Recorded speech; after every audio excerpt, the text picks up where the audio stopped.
Good morning everyone. Welcome to the Hindu analysis. అందరికీ ఒక good news అండి. చాలామంది సురేష్ సార్కి యూట్యూబ్ లైవ్లో వచ్చి దాంతోపాటు పర్సనల్గా సార్కి నాకు మెసేజ్ చేయడం వల్ల సురేష్ సార్ డెసిషన్ తీసుకున్నారు. సో ఫుల్ హిందూ ఎనాలిసిస్ అనేది యూట్యూబ్లో పెడదామని చెప్పి అనుకుంటున్నారు. సో ఇక్కడ నుంచి ఫుల్ హిందూ ఎనాలిసిస్ అనేది మీకు యూట్యూబ్లోనే రావడం అనేది జరుగుతుంది. బట్ మీ అందరికీ తెలుసు, ఓన్లీ హిందూ మాత్రమే యూపీఎస్సీ కరెంట్ అఫైర్స్ సరిపోతుందా అంటే సరిపోదు. సో మనకి ఎవ్రీడే ఒక కరెంట్ అఫైర్స్ లైవ్ సెషన్ అనేది జరుగుతుంది. ఎవ్రీడే పిఏబి నుంచి, ఇండియన్ ఎక్స్ప్రెస్ నుంచి, అదర్ యోజన, కురుక్షేత్ర ఆర్టికల్స్ ఏవైతే ఉన్నాయో వాటిని పిక్ చేసి హ్యాండ్ పిక్డ్ ఆర్టికల్స్ని డీటెయిల్డ్గా ఇన్ డెప్త్ శాంతి మేడం మనకి చెప్పడం అనేది జరుగుతుంది. అండ్ దాంతోపాటు ఎవ్రీ సండే ఒక లైవ్ ఎంసీక్యూ సెషన్ నేను చేస్తాను. అంటే ఆ వీక్లో వచ్చినటువంటి ఆర్టికల్స్ మీద ఎంసీక్యూస్ నేను ఫ్రేమ్ చేసి మొత్తం అంతా రివిజన్ చేసేద్దాం. రైట్, కంప్లీట్గా డీటెయిల్డ్గా రివిజన్ చేసేద్దాం. సో మీకు కంప్లీట్గా మీరు నేర్చుకోవడం అవుతుంది, ఎవ్రీడే మీకు కరెంట్ అఫైర్స్ కవర్ అవుతుంది, అండ్ వీక్లీ కూడా రివిజన్ కూడా జరిగిపోతుంది. రైట్, సో ఈ సెషన్స్ మీకు కావాలి అంటే, దాంతోపాటు ఎవ్రీడే కరెంట్ అఫైర్స్ పీడిఎఫ్ కూడా మీకు కావాలి అంటే, దాంతోపాటు current affairs daily test and weekly టెస్ట్లు కూడా రాసి మీ తాలూకా ప్రోగ్రెస్ని అసెస్ చేసుకోవాలంటే please do join hour current affairs course. మళ్ళీ చెప్తున్నాను, the most recommended course. And ఇక్కడ ఇంకొక good news, current affairs course చాలా మంది స్టూడెంట్స్ అడిగినందువల్ల మళ్ళీ 5,000 రూపీస్కే ఇవ్వడం అనేది జరుగుతుంది. ఈసారి ఓన్లీ రికార్డెడ్ కాదు, లైవ్ ప్లస్ రికార్డెడ్ కలిపి 5,000 రూపీస్ మాత్రమే. లైవ్ ప్లస్ రికార్డెడ్ కూడా లైఫ్ టైం వ్యాలిడిటీతో మీకు రావడం అనేది జరుగుతుంది. ఓకేనా, మీకు చాలా వాల్యూ ఎడిషన్ అనేది ఉంటుంది. నన్ను నమ్మి జాయిన్ అవ్వండి, మీ నమ్మకం అయితే ఒమ్ము కాదు. మళ్ళీ చెప్తాను, కరెంట్ అఫైర్స్ ఇంత కాంప్రహెన్సివ్గా కవర్ చేస్తూ ఇంత తక్కువ కాస్ట్ ఎవ్వరు ఇవ్వరండి. సో చక్కగా ఫీజు తక్కువ ఉంది కాబట్టి పే చేసి చక్కగా జాయిన్ అవ్వండి. డీటెయిల్డ్గా మనం మాట్లాడుకుందాం. రైట్, ఎవ్రీ సండే నేనే స్వయంగా చేస్తానండి దిస్ లైవ్ ఇంటరాక్షన్ సెషన్ ఏదైతే ఉంటుందో లైవ్లో మీతో ఇంటరాక్ట్ అయ్యి ప్రతిదీ రివిజన్ చేస్తాను. కాన్సెప్చువల్ క్లారిటీ తెచ్చుకుందాం, బేసిక్స్ నుంచి బ్యాక్గ్రౌండ్ నుంచి నేర్చుకుందాం. Right, try to join the course. ఇప్పుడు ఒక్కసారి మన యూపీఎస్సీ కోర్సెస్ గురించి తెలుసుకున్న తర్వాత ఈ ఫస్ట్ ఆర్టికల్ని డిస్కస్ చేద్దాం. రైట్, సో ఈ ఆర్టికల్ నేమ్ వచ్చేసి above normal rain in September IMD. క్లైమటాలజీలో ఈ ఆర్టికల్ని మనం మాట్లాడుకోవడం అనేది జరుగుతుంది. ఈ ఆర్టికల్ని నేను ద హిందూలోని ఢిల్లీ ఎడిషన్లో పేజ్ నెంబర్ 8 నుంచి సెలెక్ట్ చేసుకోవడం అనేది జరిగిందండి. జిఎస్ పేపర్ 1లో ఈ ఆర్టికల్ మనం మాట్లాడతాం. జాగ్రత్తగా వినండి అమ్మ, క్లియర్గా ఈ ఆర్టికల్ని ఎక్స్ప్లెయిన్ చేసే ప్రయత్నం అయితే చేస్తాను. సో హిందూ ఎనాలిసిస్ లో ఫస్ట్ ఆర్టికల్ మాట్లాడే ముందు చిన్న అనౌన్స్మెంట్ అమ్మ. చూడండి, the flagship course offered at our institute is UPSC infinity నాన్న. The beauty of this course is UPSC infinity comes with lifetime validity. Lifetime వ్యాలిడిటీతో వస్తుంది. ప్రిలిమ్స్, మెయిన్స్ ప్లస్ ఇంటర్వ్యూ అప్రోచ్లో, integrated అప్రోచ్లో ఉంటుంది. కాంప్రహాన్సివ్గా మీకు అన్ని సబ్జెక్టులు కవర్ చేయడం అనేది జరుగుతుంది. అండ్ ఇంకొక అద్భుతమైనటువంటి ఫీచర్ ఏంటంటే, రీసెంట్గా లాంచ్ చేసినటువంటి ఎన్సీఆర్టీ ఫౌండేషన్ కోర్స్ కూడా దీనిలో ఇంబైబై వచ్చేస్తుంది. Without taking a single penny, రూపాయి కూడా మీ నుంచి ఎక్స్ట్రా తీసుకోకుండా ఎన్సీఆర్టీ ఫౌండేషన్ కూడా దీనిలో కలిపే రావడం అనేది జరుగుతుంది మీకు. ఓకేనా, so daily mains answer writing practice చేస్తాం. ఎవ్రీడే మీకు క్వశ్చన్ ఇస్తారు, మీకు ఆన్సర్ చేస్తే రెస్పెక్టివ్ ఫ్యాకల్టీ మెంబర్స్ కరెక్ట్ చేసి మీకు కన్స్ట్రక్టివ్ ఇండివిజువల్ ఫీడ్బ్యాక్ అనేది ఇవ్వడం అనేది జరుగుతుంది. ప్రతి ఒక్కరికి ఇండివిజువల్ ఫీడ్బ్యాక్ ఇవ్వడం అనేది జరుగుతుంది. ఎవ్రీడే ఆన్సర్ రైటింగ్ ప్రాక్టీస్ ఉంటుంది. యూపీఎస్సీ ప్రిపేర్ అయ్యే వాళ్ళకి పెద్ద భూతం ఏంటంటే కరెంట్ అఫైర్స్. కరెంట్ అఫైర్స్ కాంప్రహెన్సివ్గా కంప్లీట్ చేయడం అనేది జరుగుతుంది. మీకు డీటెయిల్డ్గా కరెంట్ అఫైర్స్ బ్యాక్గ్రౌండ్ నుంచి ప్రతిదీ చెప్పడం అనేది జరుగుతుంది. మన అమ్మ భాషలో, తెలుగు భాషలో నేర్చుకుంటారు. ఇంకొక ఆప్షన్ ఏంటంటే, మొత్తం ఒకేసారి కట్టకుండా నెలకు 5,000 చొప్పున కట్టేటటువంటి ఆప్షన్ కూడా మీకు ఉంది. అండ్ ఇంకొక బ్యూటిఫుల్ ఆప్షన్ ఏంటి అంటే, యూపీఎస్సీ ఇన్ఫినిటీ మీరు జాయిన్ అయితే రూపాయి కూడా మీ నుంచి ఎక్స్ట్రా ఆశించకుండా, తీసుకోకుండా APSC group 1, group 2, TSPSC group 1, group 2, IBPS, SSC syllabus ఏదైతే ఉంటుందో అది కూడా ఫ్రీగా కవర్ చేయడం అనేది జరుగుతుంది. ఒకవేళ మీరు అవి ఎప్పుడైనా ఎగ్జామ్ రాయాలనుకున్నప్పుడు ఆ క్లాసెస్ కూడా మీకు ఉంటాయి. సో మీరు చక్కగా వాటిని కూడా అటెండ్ కావచ్చు. రైట్, జాయిన్ అవ్వాలనుకుంటే 7893899553 ప్రత్యూష మేడం నెంబర్కి ఫోన్ చేయండి. ఎన్సీఆర్టీ ఫౌండేషన్ కోర్స్ చూడండి, మా ఫీజు 15,000 మాత్రమే. నెలకి 5,000 చొప్పున మీరు కట్టుకోవచ్చు, 3 నెలల్లో కట్టుకోవచ్చు. యూపీఎస్సీ ఇన్ఫినిటీ ఆన్లైన్ కోర్స్ 60,000 మాత్రమే. నెలకి 5,000 చొప్పున 12 నెలల్లో మీరు కట్టుకోవచ్చు. సో చూడండి, పేదవాళ్ళకు కూడా యూపీఎస్సీ ప్రిపరేషన్ అనేది అందుబాటులోకి తీసుకురావడానికి ఇన్స్టాల్మెంట్స్ ఆప్షన్ అనేది కల్పిస్తున్నాం. So make use of this opportunity. UPSC infinity offline అయితే, ఆఫ్లైన్ మనకి ఎక్కడ ఉందంటే ఎంవిపి కాలనీ వైజాగ్లో ఉండడం అనేది జరిగింది. సో అది 14 నెలల్లో 5,000 చొప్పున మీరు కట్టుకోవచ్చు. All the courses comes with lifetime validity. Lifetime వ్యాలిడిటీతో రావడం అనేది జరుగుతుంది. అండ్ గుర్తుపెట్టుకోండి, ఇన్ఫినిటీ తీసుకుంటే, యూపీఎస్సీ ఇన్ఫినిటీ తీసుకుంటే ఎన్సీఆర్టీ ఫౌండేషన్ కోర్స్ కూడా కలిపి మీకు రావడం అనేది జరుగుతుంది. Make use of this opportunity. మన భాషలో చెప్పుకుంటాం, we have a bunch of passionate faculty. So డీటెయిల్డ్గా మీరు ఎన్నిసార్లు అడిగితే అన్నిసార్లు ఓపిక్గా చెప్పడం అనేది జరుగుతుంది. నన్ను నమ్మి జాయిన్ అవ్వండి. మీ నమ్మకం అయితే ఒమ్ము కాదు, మళ్ళీ మళ్ళీ చెప్తున్నాను. మరి ఈరోజు ఫస్ట్ ఆర్టికల్ డిస్కస్ చేద్దాం, వినండి. ఏం లేదన్న, న్యూస్లోకి ఏమొచ్చింది అంటే ఐఎండి, ఇండియన్ మెటీరియలాజికల్ డిపార్ట్మెంట్, భారత వాతావరణ శాఖ తన ఫోర్కాస్ట్తో ముందుకు రావడం అనేది జరిగింది. సెప్టెంబర్ నెలలో the last month of south west monsoon, మీ అందరికీ తెలుసు రైట్, నైరుతి ఋతుపవనాలు అని చెప్పడం అనేది జరుగుతుంది. అయితే ఈ సౌత్ వెస్ట్ మాన్సూన్ కారణంగా పడేటటువంటి వర్షం, రెయిన్ఫాల్ ఏదైతే ఉంటుందో సెప్టెంబర్ నెలలో ఎలా ఉండబోతుందని చెప్తుంది ఐఎండి. అంటే అబౌవ్ నార్మల్ ఉండబోతుంది అని చెప్పిందండి. అబౌవ్ నార్మల్ అంటే ఏంటి? What is the bench mark that this particular IMD uses to give it's forecast on monsoon. So ఇది కూడా మనం తెలుసుకుందాం జాగ్రత్తగా, ఓకేనా? అయితే చూడండి, మనకి ఇండియాలో 4 సీజన్స్ అనేవి ఉండడం అనేది జరుగుతుంది, మీ అందరికీ తెలుసు. ఫస్ట్ వన్ ఏంటి అంటే సమ్మర్ సీజన్. సెకండ్ వన్ ఏంటి? దీన్ని మాన్సూన్ సీజన్ అంటాం, లేకపోతే సౌత్ వెస్ట్ మాన్సూన్ సీజన్ అంటాం, లేకపోతే రెయినీ సీజన్ అని కూడా అనడం అనేది జరుగుతుంది, రైట్? మూడవది ఏంటి? ఆటమ్ సీజన్, శరదృతువు అంటాం. నాలుగవది ఏంటి? Spring season. Autumn season is also called winter season అని కూడా అనడం అనేది జరుగుతుంది. సో ఈ 4 సీజన్స్లోనూ the south west monsoon season లేదా రెయినీ సీజన్ అనేది చాలా చాలా ఇంపార్టెంట్ ఇండియాకి. ఎందుకు? ఇండియాలో మోస్ట్ ఆఫ్ ద పీపుల్ యొక్క ఆక్యుపేషన్ ఏంటి? అగ్రికల్చర్, వ్యవసాయం అనేది చేస్తూ ఉంటారు. సో ఇండియన్ అగ్రికల్చర్ అనేటటువంటిది మాన్సూన్ మీద, ఋతుపవనాల మీద డిపెండ్ అవ్వడం అనేది జరుగుతుంది, right? Monsoons are lifelines of India అండి. సో భారతదేశానికి మాన్సూన్స్ అనేవి చాలా రకాలుగా ఉపయోగపడడం అనేది జరిగింది. మొదట ఎలా ఉపయోగపడ్డాయి? మొదటి కారణం మీ అందరికీ తెలుసు, అగ్రికల్చర్ అనేది బాగా సస్టైన్ అవ్వడం అనేది జరిగింది, థ్రైవ్ అవ్వడం అనేది జరిగింది. సెకండ్ రీజన్ ఏంటి సార్ అంటే దీస్ ట్రేడ్ షిప్స్ ఏవైతే ఉన్నాయో అవి భారతదేశంలోకి రావడానికి కూడా చాలా మంది ట్రేడర్స్ మన భారతదేశంలోకి రావడానికి కూడా ఇది ఏర్పడడం అనేది జరిగింది. So this is peninsular India అనుకోండి, దక్షిణ భారతదేశం కదా. సో చూడండి, మనకి విండ్స్ అనేవి ఇలా ఫ్లో అవుతూ ఉండడం వల్ల ఏం జరిగింది? ది షిప్స్ ఏవైతే ఉంటాయో ఈ షిప్స్ కూడా దాంతోపాటు ఇండియన్ కాంటినెంట్లోకి వచ్చేవి. అండ్ దాంతోపాటు రిట్రీటింగ్ మాన్సూన్స్ ఎలా ఉంటుంది? ఇలా ఫ్లో అవుద్ది కదా. రిట్రీటింగ్ మాన్సూన్ టైంలో ఈ షిప్స్ అనేవి లోడ్ వేసుకుని వెనక్కి వెళ్ళిపోయావు అన్నమాట. సో మాన్సూన్స్ ట్రేడ్ కూడా చాలా చాలా ఉపయోగపడడం అనేది జరిగిందమ్మ. So India has a monsoon type of climate. In ఏషియాలో ఈ మాన్సూన్ టైప్ ఆఫ్ క్లైమేట్ అనేది సౌత్ అండ్ సౌత్ ఈస్ట్ ఏషియాలో మనకు కనిపించడం అనేది జరుగుతుంది. There will be 2 types of monsoons. ఒకటి సౌత్ వెస్ట్ మాన్సూన్ సీజన్, రెండవది ఏంటండి అంటే మనకి రిట్రీటింగ్ మాన్సూన్ సీజన్ ఒకటి ఉండడం అనేది జరుగుతుంది. అక్టోబర్ టు నవంబర్ మధ్యలో రిట్రీటింగ్ మాన్సూన్ సీజన్ ఉంటుంది. రిట్రీటింగ్ మాన్సూన్ సీజన్ ఏదైతే ఉంటుందో ఆ టైంలో ఎక్కువగా ఈ తమిళనాడు ప్రాంతం ఏదైతే ఉంటుందో అండ్ సదరన్ ఆంధ్రప్రదేశ్, తమిళనాడు, నెల్లూరు ప్రాంతం అండ్ దాంతోపాటు తమిళనాడు ప్రాంతంలో వర్షాలు అనేవి ఎక్కువగా పడడం అనేది జరుగుతుంది, రైట్? ఇక్కడ వరకు క్లియర్ అని అనుకుంటున్నాను. And I will make a separate video to tell about the phenomenon and the logic behind south west monsoon pattern ఏంటి, అవి ఎందుకు ఏర్పడుతుంది అని చెప్పి నేను సెపరేట్ వీడియో చేస్తాను.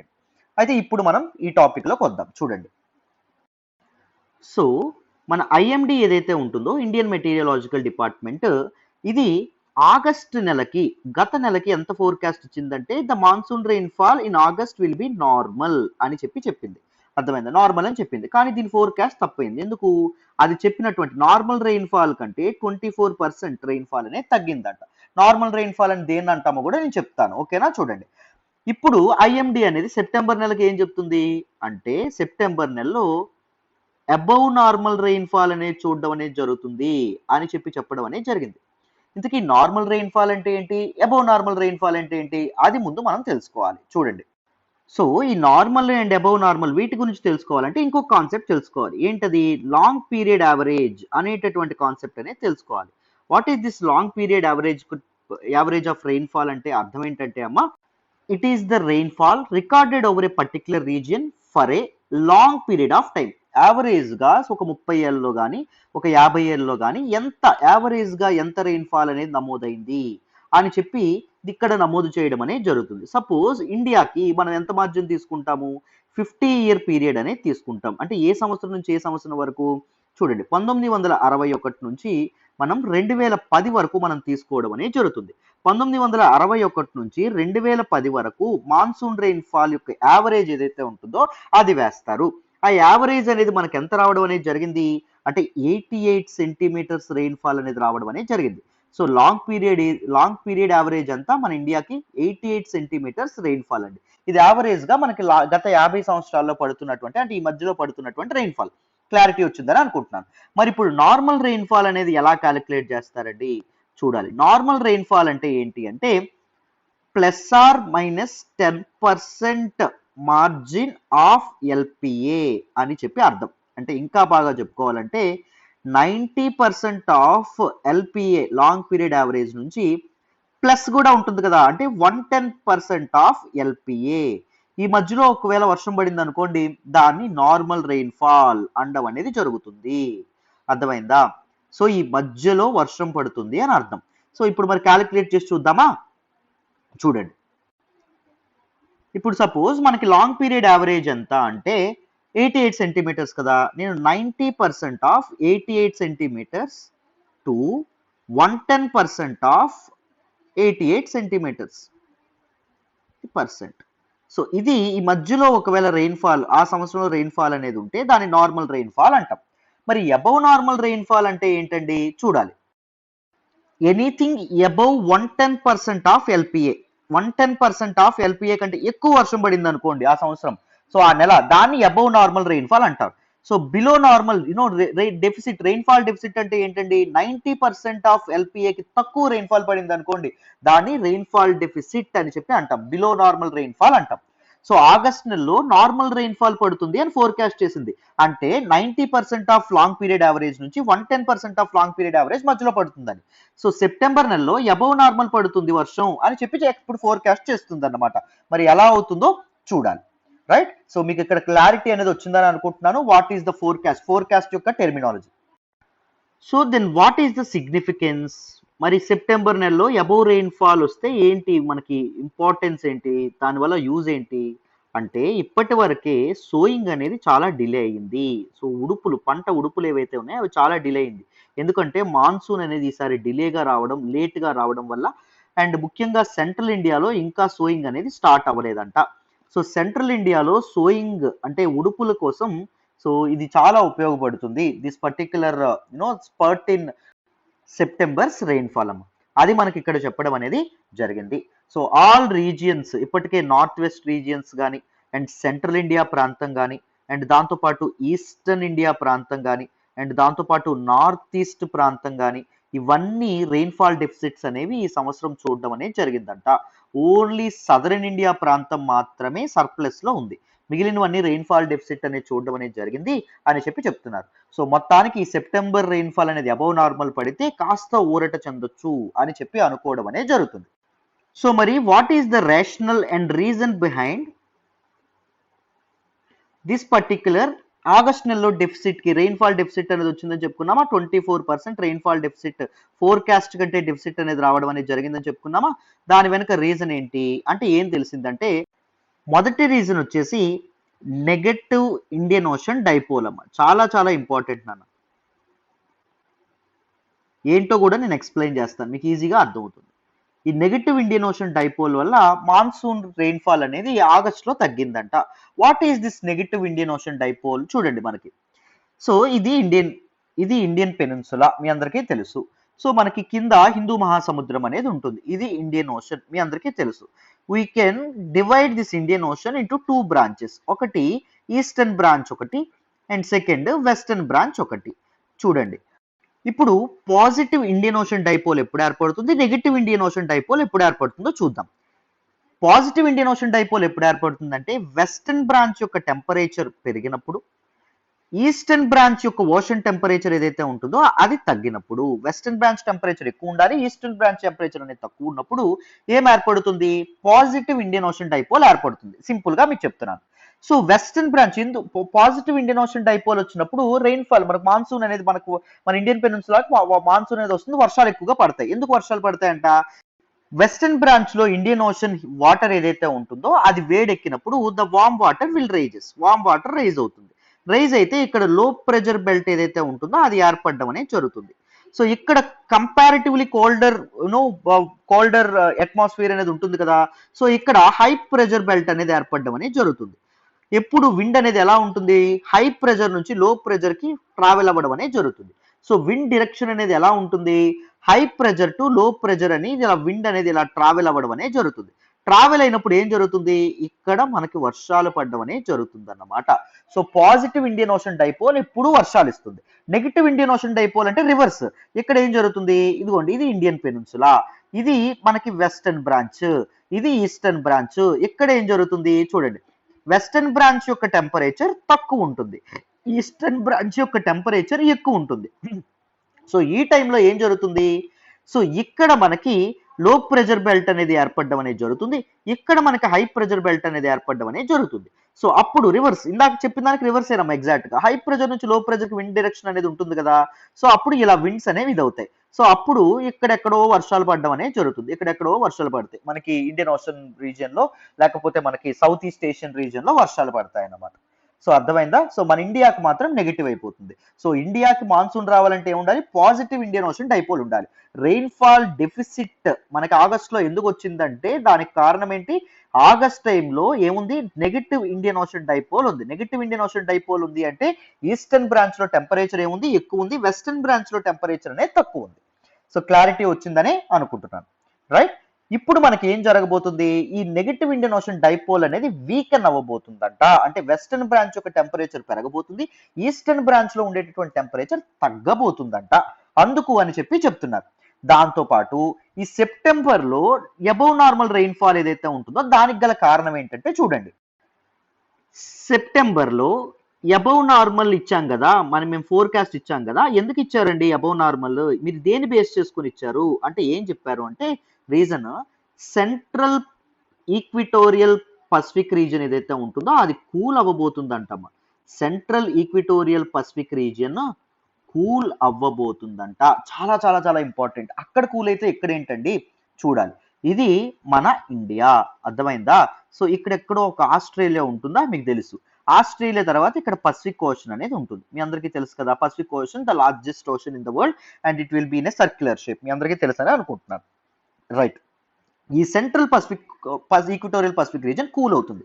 కూల్ ఎయిర్ ఎప్పుడు ఏం చేస్తుంది, కిందే ఉండిపోతుందండి, రైజ్ అవ్వదు, పైకి వెళ్ళదు. కూల్ ఎయిర్ కిందే ఉండిపోవడం వల్ల it exerts pressure on the surface, pressure కిందకి సర్ఫేస్ మీదకి ఎగ్జర్ట్ చేస్తుంది. సో ఇక్కడ ఏం ఏర్పడుతుంది, హై ప్రెజర్ అనేది ఏర్పడుతుంది. ఇక్కడ హై ప్రెజర్ మనకి ఇక్కడ మన ఇండియన్ సబ్ కాంటినెంట్ రీజన్ ఏదైతే ఉంటుందో ఇక్కడ కంపారిటివ్లీ లో ప్రెజర్ అనేది ఉండడం అనేది జరుగుతుంది. సో అప్పుడు ఏం జరుగుతుంది, wind always flows from high pressure to లో ప్రెజర్ అని చెప్పుకున్నాం. సో హై ప్రెజర్ నుంచి విండ్ అనేది ఎలా ఫ్లో అవుతుంది, ఇలా ఫ్లో అవ్వడం అనేది జరుగుతుంది. So central equatorial Pacific region అనేది కూల్ అయితే ఏం జరుగుతుంది, మనకి ఇండియాకి లాభం వస్తుంది. ఇండియాకి ఏమొస్తుంది, వర్షాలు అనేవి పడతాయి, రెయిన్ఫాల్ అనేది వస్తుంది, అర్థమైందా, మాన్సూన్ అనేది బలపడుతుంది అని చెప్పి మనం అర్థం చేసుకోవచ్చు. అర్థమైందా, మీకు క్లారిటీ వచ్చిందని అనుకుంటున్నాను. సో ఈ ఫోర్కాస్ట్ అనేది ఐఎండి వాళ్ళు ఇవ్వడం అనేది జరిగిందన్నమాట.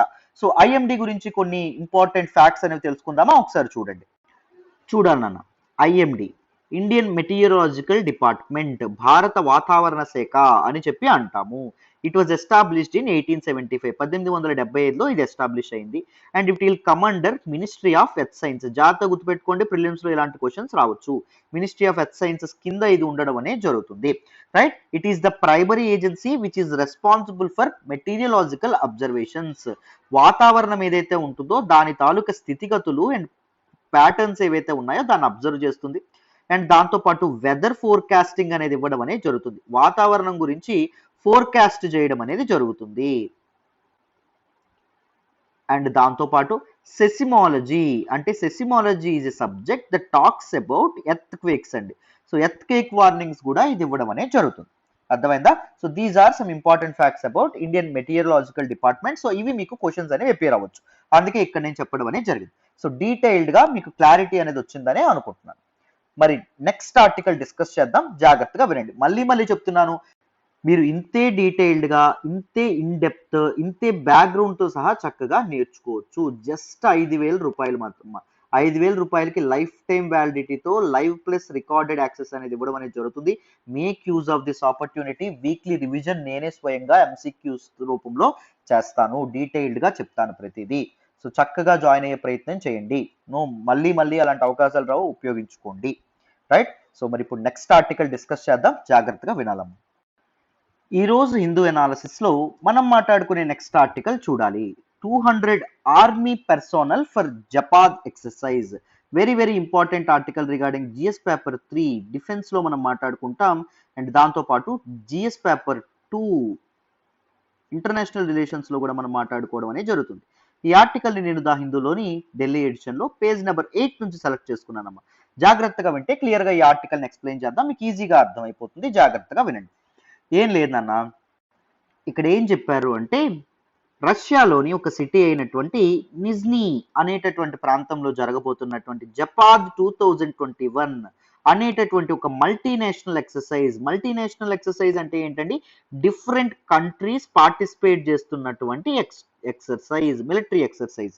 అర్థమైందా? మల్టీనేషనల్ మిలిటరీ ఎక్సర్సైజ్ అయినటువంటి జపాద్ 2021లో పార్టిసిపేట్ చేయడానికి ఇండియా నుంచి 200 ఆర్మీ పర్సోనల్ వెళ్ళబోతున్నారు. 200 army contingent personnel, they will participate in this multinational exercise Japat 2021 which is being held in Nizhny, Russia. So ఎప్పటి నుంచి ఎప్పటి వరకు జరుగుతుందంట ఎక్సర్సైజ్? సెప్టెంబర్ 3 నుంచి సెప్టెంబర్ 16 వరకు ఎక్సర్సైజ్ అనేది జరగబోతుందంట. సో ఈ ఎక్సర్సైజ్ కి ఇండియా ఒక్కదాన్నే ఇది చేశారా అంటే లేదు, మొత్తం 17 కంట్రీస్ ఇన్వైట్ చేయబడ్డం అనేది జరిగింది. ఈ 17 కంట్రీస్లో 9 countries are participating countries and the remaining countries 8 countries ఏవైతే ఉన్నాయో దే ఆర్ అబ్జర్వర్ కంట్రీస్ అని చెప్పడం అనేది జరిగింది. సో దిస్ పర్టిక్యులర్ జపాద్ 2021 ఏదైతే ఉంటుందో it is being organised by the Russian arm forces. Russia వాళ్ళు ఆర్గనైజ్ చేయడం అనేది జరుగుతుంది.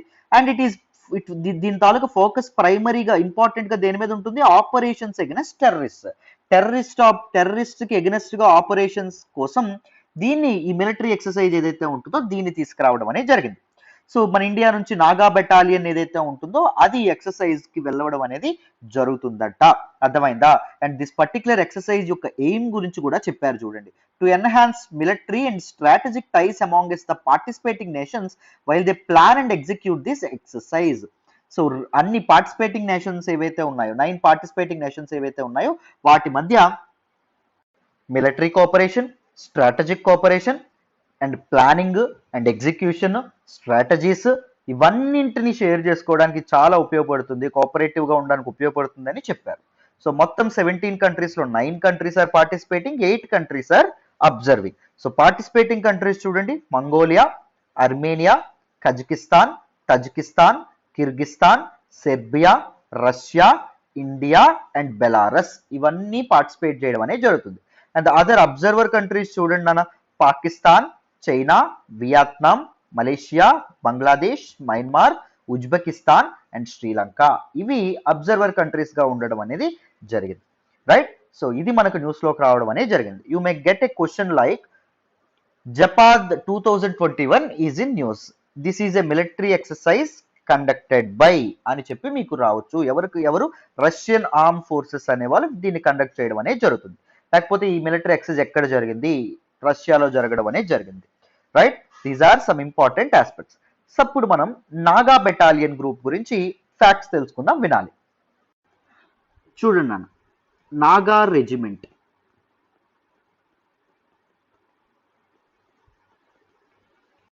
చాలా చాలా ఇంపార్టెంట్ అమ్మా.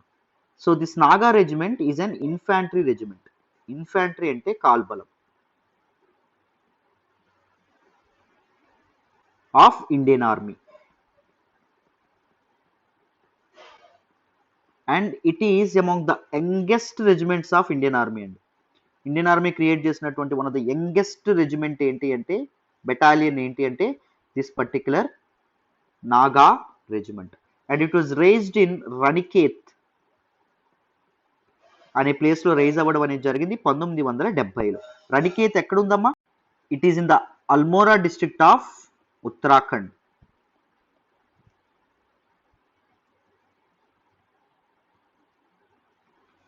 అండ్ ద రెజిమెంట్, ఈ రెజిమెంట్లో ఉండేటటువంటి సోల్జర్స్ ఎవరైతే ఉన్నారో, దే ఆర్ రిక్రూట్స్ ఎవరైతే ఉన్నారో, they are mainly from Nagaland. ఈ రెజిమెంట్లో ఉండే చాలా మంది వరకు నాగాలాండ్ వాళ్ళే ఉండడం అనేది జరిగింది. Nagaland is a north eastern state, మీ అందరికీ తెలుసనే అనుకుంటున్నాను, right. And this regiment is considered to be very dangerous అండి. దీనికి ఇంకొక పేరు ఏంటి అంటే ద హెడ్ హంటర్స్ అనేటటువంటి పేరు కూడా ఉండడం అనేది జరిగింది. So the Naga regiment of Indian army are also called the head hunters అనేటటువంటి పేరుతో పిలుస్తారు. అండ్ ఈ రెజిమెంట్ ని ఎందుకు రేజ్ చేశారు అంటే mainly to curb and control Naga insurgency అమ్మ. So north eastern states is a platform for insurgency. ఇన్సర్జెన్సీకి ఒక పెద్ద వేదిక, మీ అందరికీ తెలుసనే అనుకుంటాను, అప్రైజింగ్స్కి దాంతోపాటు అటాక్స్కి. సో నాగా ఇన్సర్జెన్సీని కంట్రోల్ చేయడానికి దీన్ని రేజ్ చేయడం అనేది జరిగింది. సో అది మనకి న్యూస్లోకి రావడం అనేది జరిగింది. సో డీటెయిల్డ్గా ఈ పర్టికులర్ ఆర్టికల్ మీకు అర్థమైందనే అనుకుంటున్నాను. So these are some important facts that you need to remember. And ఇంకొక ఇంపార్టెంట్ పాయింట్ ఏంటి అంటే this Naga regiment has conducted an important operation called operation Romeo. Operation Romeo ఇది జమ్మూ అండ్ కాశ్మీర్లో వీళ్ళు కండక్ట్ చేయడం అనేది జరిగింది. ఎందుకు అంటే line of control that delineates the de facto authority of India and Pakistan. India and Pakistan మధ్య డిఫాక్టో అథారిటీ నిర్ణయించేటటువంటి లైన్ ఏంటి అంటే లైన్ ఆఫ్ కంట్రోల్.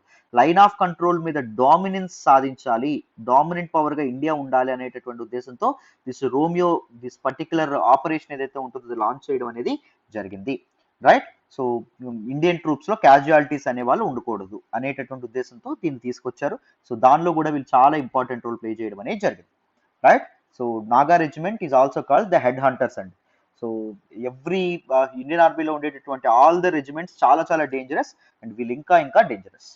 సో ఇది మనకు న్యూస్లోకి రావడం అనేది జరిగింది. సో మరి నెక్స్ట్ ఆర్టికల్ డిస్కస్ చేద్దాం, జాగ్రత్తగా వినాలమ్మా.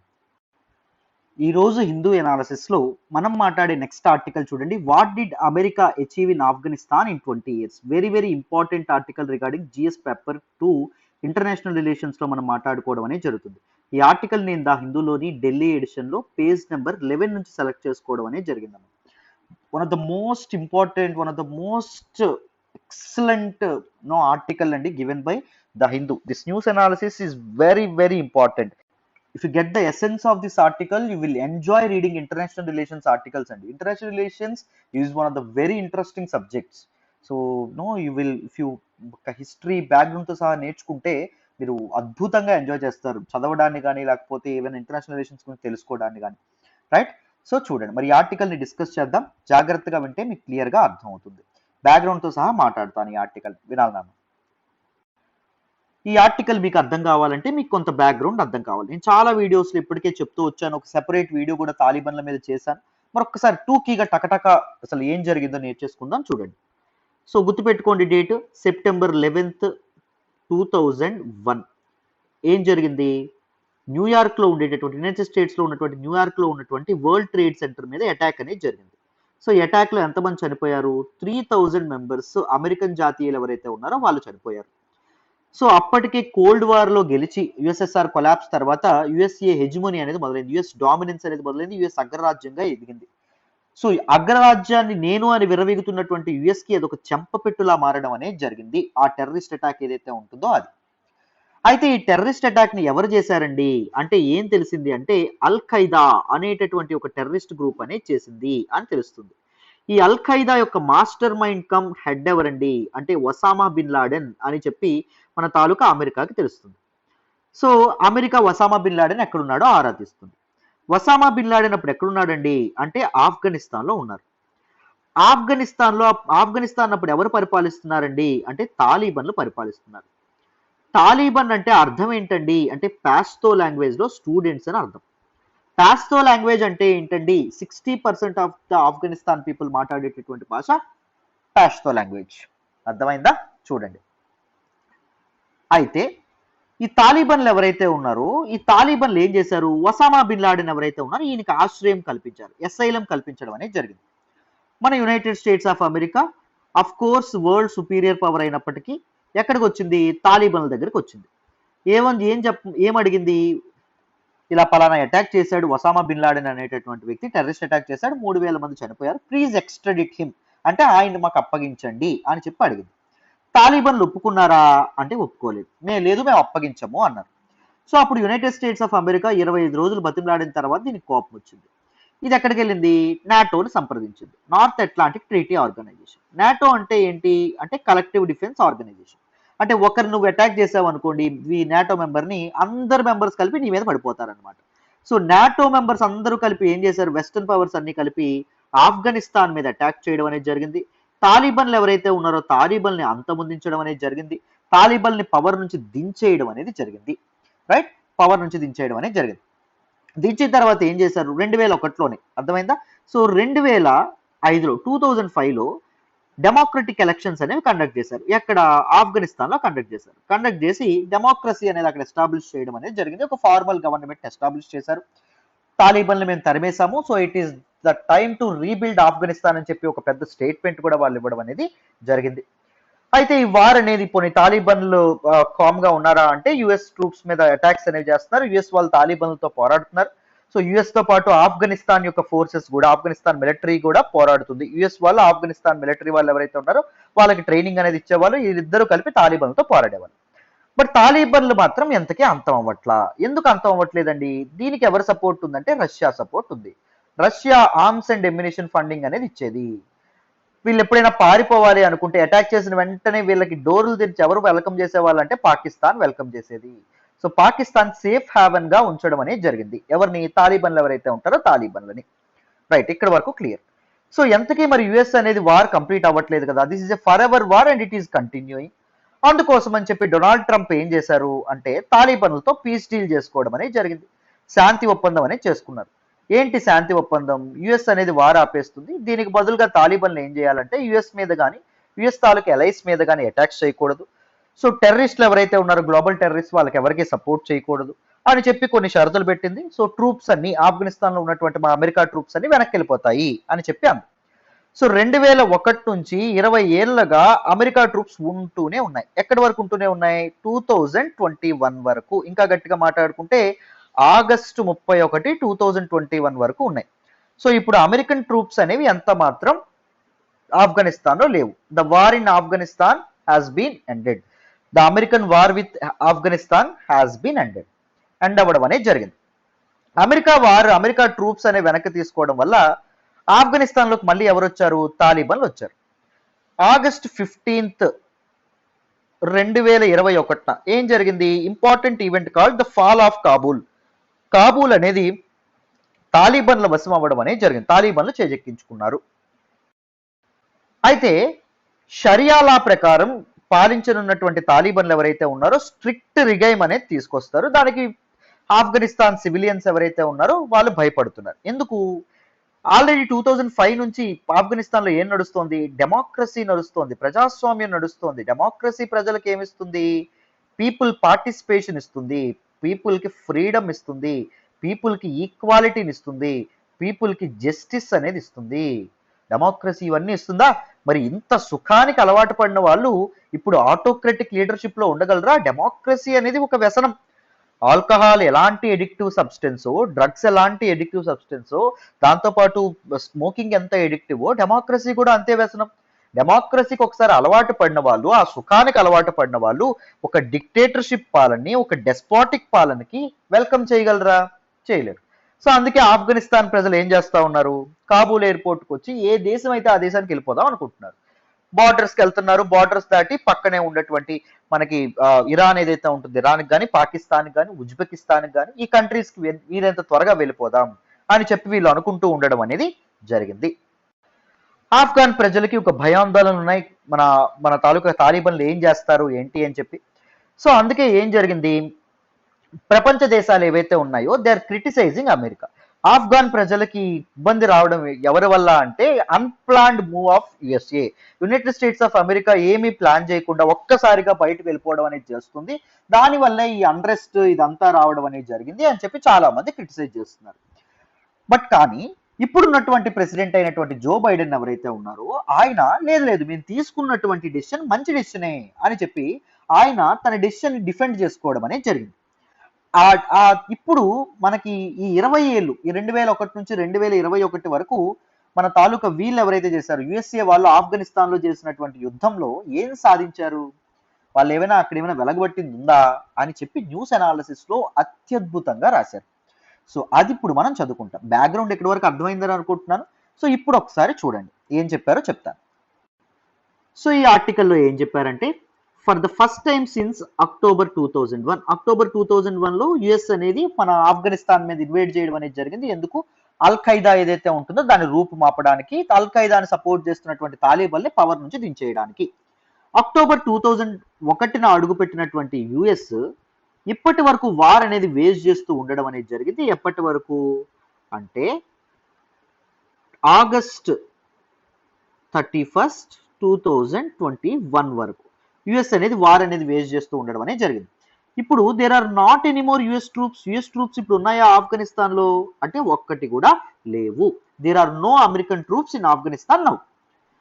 అయితే ఈ డెసిషన్ ఏదైతే ఉంటుందో ఈ పులింగ్ బ్యాక్ దేర్ ట్రూప్స్, ఈ డెసిషన్ ని యుఎస్ ప్రెసిడెంట్ అయినటువంటి జో బైడెన్ ఎవరైతే ఉన్నారో ఆయన తనకు తాను డిఫెండ్ చేసుకోవడం ఇది సరైనటువంటి నిర్ణయమే అని చెప్పడం అనేది జరిగింది. ఎందుకు సరైన నిర్ణయం అన్నారు? సో అసలు ఈ పీస్ డీల్ చేసింది ఎవరు? Donald Trump. Donald Trump administration తర్వాత వచ్చినటువంటి బైడెన్ గారికి 2 ఆప్షన్స్ అనేవి ఉన్నాయంట. బైడెన్ దగ్గర ఉన్నటువంటి ఆ 2 ఆప్షన్స్ ఏంటి? ఒకటి ఏంటి అంటే either honour the deal, America president హోదాలో చేసినటువంటి ఒక వ్యక్తి ఆయన ట్రంప్, ఆయన చేసినటువంటి ఈ ఒప్పందాన్ని ఆనర్ చేయడం, లేకపోతే ఈ ఒప్పందాన్ని కాలరాయడం, ఎయిదర్ రినీజ్ దిస్ పర్టిక్యులర్ డీల్. బాబు లేదు ట్రంప్ చేశారు నాకు ఇదంతా సంబంధం లేదు అని చెప్పి ఈ డీల్ ఏదైతే ఉంటుందో దాన్ని స్క్రాప్ చేసుకోవడం, దాన్ని వైలేట్ చేయడం. ఈ 2 ఆప్షన్స్ ఉన్నాయి. ఐ చూజ్ ఆనర్, నేనేమనుకున్నాను డీల్ ని ఆనర్ చేస్తూ దిస్ ఫర్ ఎవర్ వార్ ఏదైతే ఉంటుందో అది ఎండ్ చేద్దామని చెప్పి ఫిక్స్ అయ్యాను. I'm not extending this for ever war anymore అని చెప్పి మన బైడెన్ గారు చెప్పడం అనేది జరిగింది. అయితే ఎండ్ అయినటువంటి వార్ ద్వారా 20 ఏళ్ళు యునైటెడ్ స్టేట్స్ ఆఫ్ అమెరికా చాలా చాలా కష్టపడింది ఈ వార్ కోసం. ఇంకా గట్టిగా చెప్పుకోవాలంటే United States of America has spent 20 years in Afghanistan and it spent over $2 trillion అండి. ఇంత మొత్తం డబ్బులు ఖర్చు పెట్టడం అనేది జరిగింది. 2300 సోల్జర్స్ యొక్క ప్రాణాలని పణంగా పెట్టింది. ఈ సోల్జర్స్ చనిపోయారు ఆఫ్ఘనిస్తాన్ గడ్డ మీద. మరి ఇంత కష్టపడి అమెరికా అగ్రరాజ్యమైనటువంటి అమెరికా ఏం సాధించింది? Is there any modest output? ఏమైనా సాధించగలిగిందా? అసలు ఆఫ్ఘనిస్తాన్కి ఎందుకు రావడం అనేది జరిగింది అనేటటువంటి ఎనాలిసిస్ అనేది దీనిలో చేస్తున్నారు. మొదట Biden want to establish the purpose of US invasion in Afghanistan. Afghanistan మేము ఎందుకు ఇన్వేడ్ చేశాము అంటే అల్ ఖైదా కోసం ఇన్వేడ్ చేసాం. యుఎస్ మీద అటాక్ చేసినటువంటి అల్ ఖైదాని ఇది చేయడానికి అటాక్ చేసాం.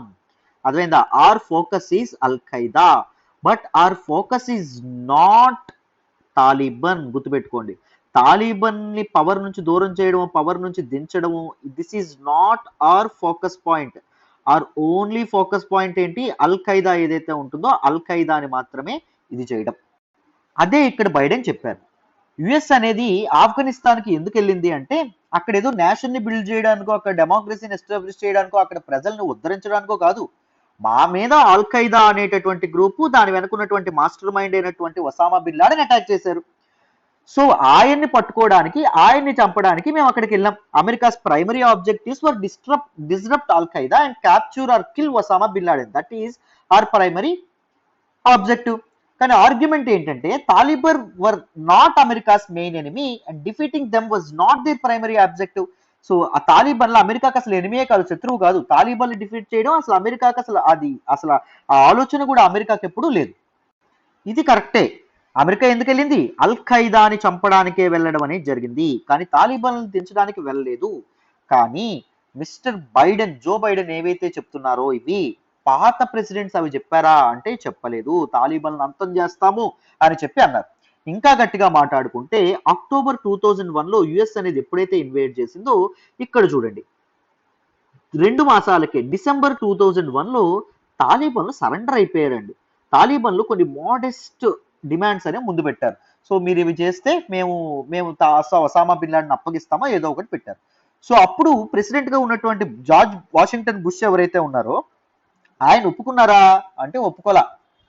లేదు, ఒక టెర్రరిస్ట్ ఆర్గనైజేషన్ అయినటువంటి అల్ ఖైదాకు సపోర్ట్ చేసినటువంటి అల్ ఖైదా కూడా అంతం అవ్వడం మాకు కావాలి, అని చెప్పి పెద్ద పెద్ద స్టేట్మెంట్లు అనేవి ఇవ్వడం అనేది జరిగింది. తాలిబాన్ అనేది అంతమయ్యేంత వరకు ఆఫ్ఘనిస్తాన్ గడ్డని విడిచిపెట్టేదే లేదు అని చెప్పి వాషింగ్టన్ బుష్ ఎవరైతే ఉన్నారో ఆయన అండం అనేది జరిగింది. పోనీ ఇప్పుడు మన తాలూకా బైడెన్ గారు అన్నట్టు అల్ ఖైదా కోసమే యునైటెడ్ స్టేట్స్ ఆఫ్ అమెరికా వస్తే, అల్ ఖైదా యొక్క లీడర్ అయినటువంటి ఒసామా బిన్ లాడెన్ ఎవరైతే ఉన్నారో ఒసామా బిన్ లాడెన్ 2011లోనే చనిపోయారు కదా, యునైటెడ్ స్టేట్స్ ఆఫ్ అమెరికా చంపేసింది కదా బిన్ లాడెన్ ని. సో మరి అప్పుడైనా వెనక్కి వచ్చేయాలి కదా, మరి అప్పుడు కూడా ఎందుకు తాలిబాన్లను అంతం చేయడమే మా లక్ష్యం అన్నట్టు కూర్చున్నారు. ఇస్లామిక్ రిపబ్లిక్ ని డెమోక్రటిక్ నేషన్ చేయాలని చెప్పి కూర్చున్నారు. గ్లోబల్ టెర్రరిజం ఏదైతే ఉంటుందో దాన్ని అంతం చేయాలంటే తాలిబాన్లు చంపి ఊచకోత కొయ్యాలని చెప్పి అప్పుడు అమెరికా ఎందుకు ఆర్భాటాలు పలికింది అనేది ప్రశ్న.